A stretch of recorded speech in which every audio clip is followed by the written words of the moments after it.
कहानी है एक लड़के की जिसका नाम रोहन था।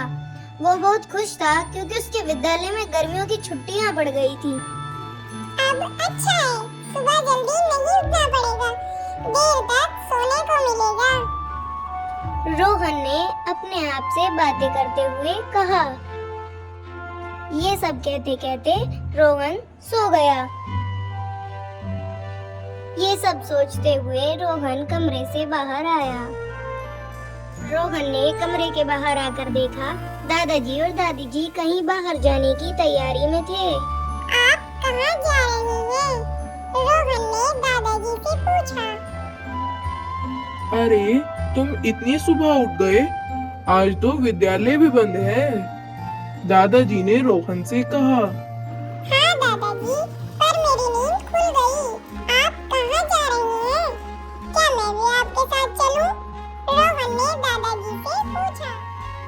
हम तो सैर पर जा रहे हैं, चाहे तो तुम भी आ सकते हो हमारे साथ, दादी ने मुस्कुराते हुए रोहन से कहा। दादी जी की बात सुनकर रोहन खुश हो गया और फिर वे तीनों बगीचे की ओर चल पड़े। बगीचा उनकी कॉलोनी के बाहर ही था। रोहन को सुबह सुबह सैर करने में खूब मजा आ रहा था। बगीचे में हर तरफ हरियाली छाई हुई थी।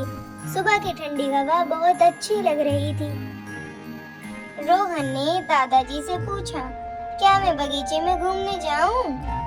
दादाजी की हाँ कहते ही रोहन खुशी खुशी बगीचे में घूमने चला गया।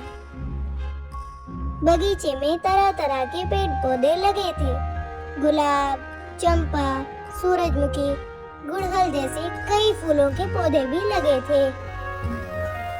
तभी वहाँ मोहन नाम का लड़का आता है। उसका घर भी बगीचे के पास ही था। उन दोनों के बीच बातचीत शुरू हो गई और वो दोनों दोस्त बन गए। उन दोनों के बातें करते करते दादाजी वहाँ पर आ गए। दादाजी ने कहा, अब आ भी जाओ रोहन। दादी जी भी वहाँ पर आ गई। अब ये तीनों मिलकर घर की ओर जाने लगे।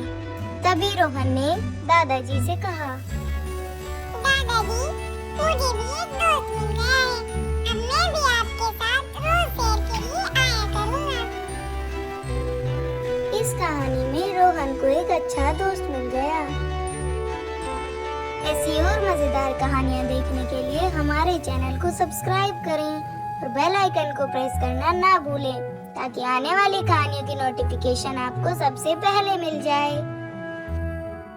और हमें कमेंट करके बताएं कि आपको ये कहानी कैसी लगी और इस वीडियो को लाइक करना ना भूलें।